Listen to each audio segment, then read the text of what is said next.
Hey, good morning, people. It is Tuesday, December 10th, and I am Ross Cessna from Daily Tarot Readings by Ross Cessna, coming at you live from Spiritual Phoenix Studios in Girard, Ohio.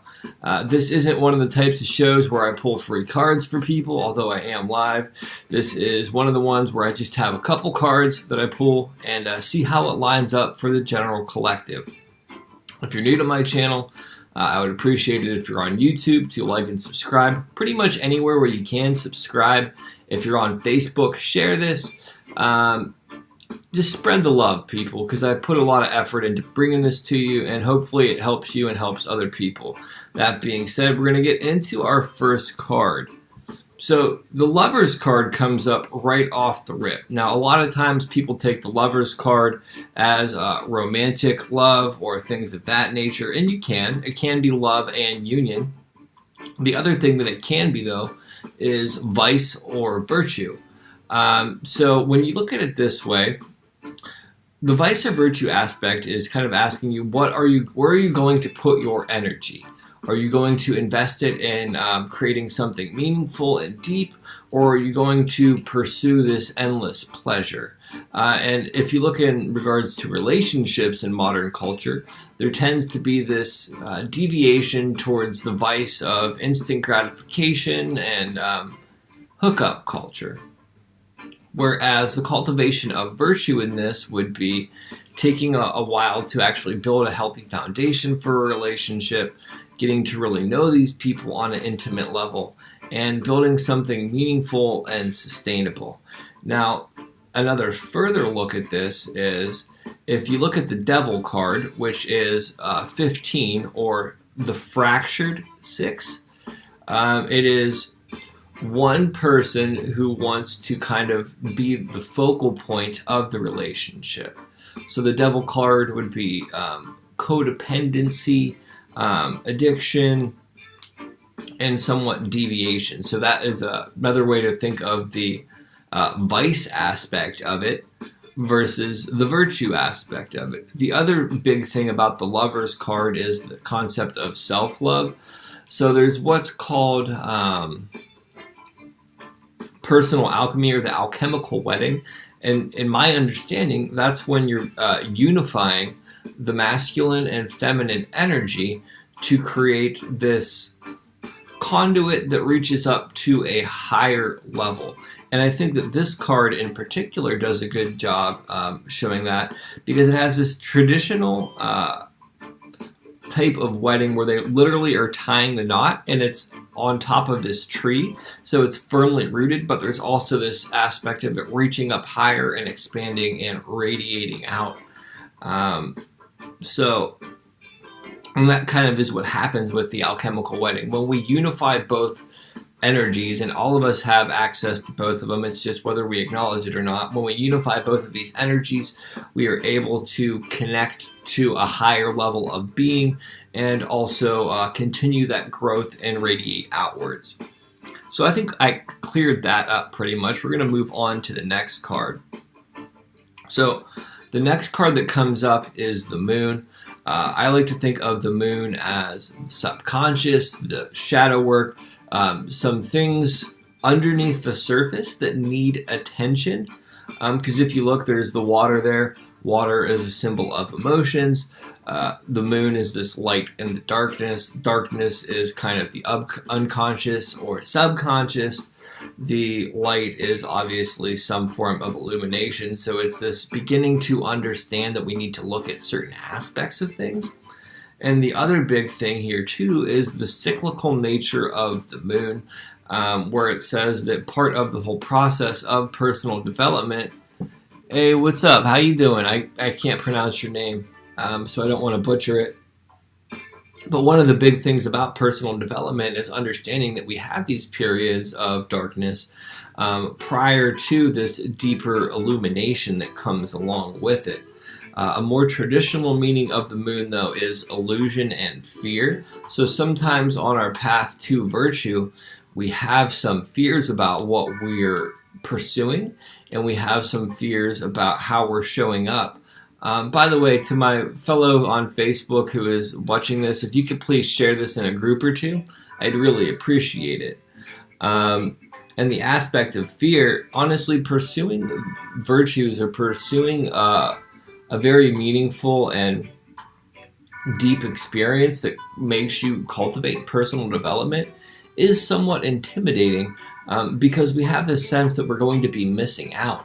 In reality, we're not missing out on anything.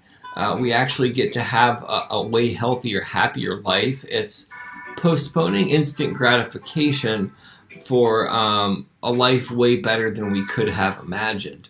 And if you really ever want to get to the Lover's card, so much of the Lover's card is about that.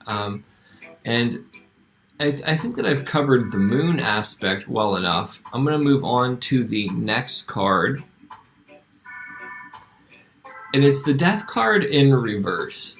So I always like to think of death as this transformation, this change, that's, how do I want to put this? Unpleasant, but necessary. And the way that I like to perceive the reversal aspect of this is clinging on to a situation that's long past due. So looking at all of these cards in combination would say that in either a romantic relationship or in the context of just pursuing the virtue and vice, there's been something we need to let go of for a long time. It's been under the surface, but it's becoming more and more apparent to our consciousness that we need to make some different choices and take some different actions. And while we've been resisting it, it's coming to the point where we can no longer ignore it, and that we need to take full responsibility and awareness for it and make different choices. And given that all of these cards are major arcana, this is on a deeply personal and internal level. And these, the double-digit cards, are like this even higher embodiment and this deeper personal journey. Like, if you're seeing this, you're probably in a deep state of transition and change, and it's really about deciding if you want to pursue the path of instant gratification and vice, or if you want to pursue the long road to virtue. And these choices will have big implications, and I don't throw that around lightly. So I'm going to do what's called a quintessence card, and then I'm going to hop off of here. I will be pulling cards for people later for about 30 minutes outside of doing these types of readings. And if you want, you can leave me a donation. As you can see, I have a little donation ticker up there. Every little bit helps. Trying to make $1,000 this month just off of my card reading. So if you could contribute via the link in the description, I would greatly appreciate that. Also, subscribe, share, like. But the quintessence card here for everybody. So we have 6 and 18. That is 24. 24 plus 13 is 37. 37 reduced. So you do 3 plus 7 is 10. That's the Wheel of Fortune. Wheel of Fortune is really about karma and destiny pushing you forward and bringing you to this place where you have the opportunity to receive some great gift or great benefit, but it doesn't come without risk. If I had the Wheel of Fortune card up here, consider like the game Wheel of Fortune, I guess is the best way to describe it, which is obviously based off this. There's benefits and there's penalties that come along with it. But if you're not playing it, you don't have the opportunity to gain any of the rewards. But if you're taking more of the opportunities, if you're taking more virtuous actions, I would say, it doesn't necessarily increase your likelihood of getting a positive outcome from the Wheel of Fortune, because you can still get really unpleasant circumstances. What it does increase, though, is your ability to take any outcome that you get and turn it into a positive, which is infinitely more important than just wanting good results. And I think that that's incredibly overlooked, and the necessity and the importance of it. So I hope that that makes sense to everybody. Just the quick recap of everything. So You have the choice of vice or virtue in love or in life in general. I'm going to lead more towards the life in general because most of the major arcana is about the personal journey. But it's going to require, to sort out the vice or virtue, it's going to require some self-reflection and really processing some aspects of your unconscious or your subconscious. And you're going to have to let go of some of these behaviors that you've been holding on to for a long time or haven't been addressing because the time is long overdue. And then the final aspect of all of this, the quintessence card for this, would be the Wheel of Fortune.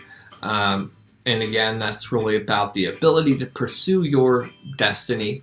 And ultimately, if you're on the path of virtue, making no matter what comes up for you on that Wheel of Fortune work in your favor.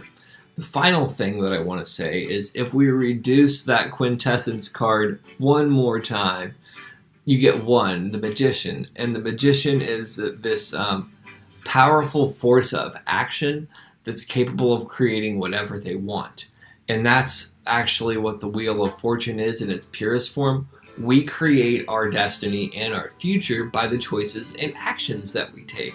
So if you don't like the results that you're getting in life, it's time to take different actions. And if you're saying, I always do the right thing and the world craps on me, I'm going to tell you straight up, you might need to relook at how you're doing things, because I've had that attitude at times in my life, and then in hindsight, having a different understanding and more self-awareness, it wasn't necessarily true. It was true from that level of perception, though.